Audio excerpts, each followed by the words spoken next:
Hi, இன்றைக்கி வீடியோவில் Monaco பிஸ்கெட்டை வச்சு ஒரு ஸ்நாக்ஸ் ரெசிபி தான் பார்க்க போகிறோம்.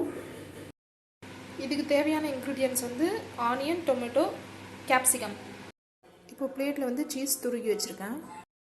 இதில் கொஞ்சமாக கெச்சப் போட்டிருக்கேன். இதை ஃபுல்லாகவே ஸ்ப்ரெட் பண்ணி விட்டுடலாம்.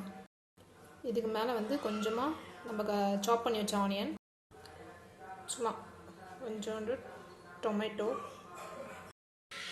இதில் கேப்சிகம் ஆட் பண்ணிக்கலாம். இதுக்கு மேலே நம்ம துருகி வச்சுருக்க சீஸ்.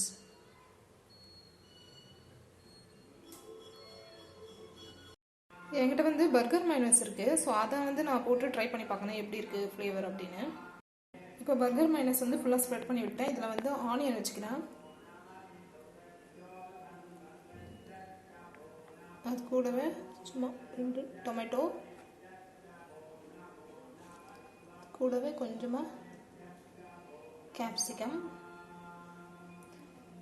இதுக்கு மேலே நான் துருவி வச்ச சீஸையும் வந்து ஆட் பண்ணிக்கிறேன். ஓகே, இப்போ பேனில் வந்து நான் ஆயில் வந்து ஸ்ப்ரெட் பண்ணி விட்டுருக்கேன். பட்டர் இருந்தால் பட்டரும் சேர்த்துக்கோங்க. இப்போ இதில் வந்து ஒவ்வொரு பிஸ்கெட்டும் நான் அரேஞ்ச் பண்ணிக்கிறேன்.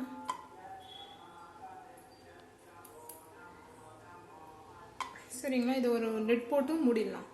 ஸோ இப்படி தான் நான் கவர் பண்ணிக்கிறேன். ஒரு 2-3 மினிட்ஸ் இருந்தால் போதும், அந்த சீஸ் மெல்ட் ஆகிற வரைக்கும் தான்.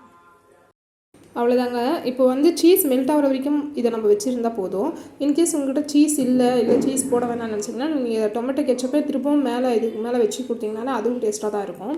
ஸோ சீஸ் இருந்தால் கம்மியாக நீங்கள் போட்டு யூஸ் பண்ணி கொடுக்கலாம். ஈவினிங் ஸ்நாக்ஸ்க்கு பசங்களுக்கு இது ரொம்ப டேஸ்டியான ஒரு டிஷ்ஷாக இருக்கும். கண்டிப்பாக ட்ரை பண்ணி பாருங்கள். இதை நான் சாப்பிட்டு பார்த்துட்டு எப்படி இருக்குன்னு சொல்கிறேன். ஸோ உங்கள் பசங்க எந்த வெஜ்ஜஸ் சாப்பிட மாட்டாங்களோ அந்த வெஜ்ஜஸை இதுக்குள்ளே வச்சு நீங்கள் வந்து அப்படியே கொடுக்கலாம். ஸோ நான் இது சாப்பிட்டேன்.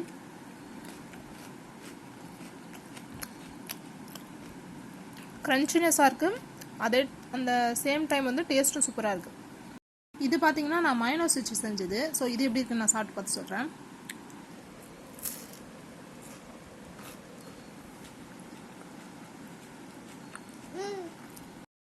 இது மயோனைஸ் வச்சு செஞ்சதை விட கெச்சப் வச்சு செய்கிறது தான் வந்து நல்லா டேஸ்ட்டாக இருக்குது. உங்களுக்கு அதுக்கு மேலே காரம் தேவை அப்படின்னாக்கா நீங்கள் சில்லி ஃப்ளேக்ஸ் ஆட் பண்ணிக்கோங்க. நீங்கள் குழந்தைங்களுக்கு கொடுக்கும்போது இந்த சில்லி ஃப்ளேக்ஸ் போட வேணாம். ஆனியனோட காரம் வந்து கரெக்டாக இருக்குது. இப்போ நம்ம பெரியவங்க சாப்பிட்றோன்னா சில்லி ஃப்ளேக்ஸ் வந்து நீங்கள் போட்டுக்கோங்க. கண்டிப்பாக ட்ரை பண்ணி பாருங்கள். மஸ்ட்டு ட்ரைன்னு சொல்லுவேன். ட்ரை பண்ணி பார்த்துட்டு எப்படி இருக்குன்னு எனக்கு கமெண்ட் சொல்லுங்கள்.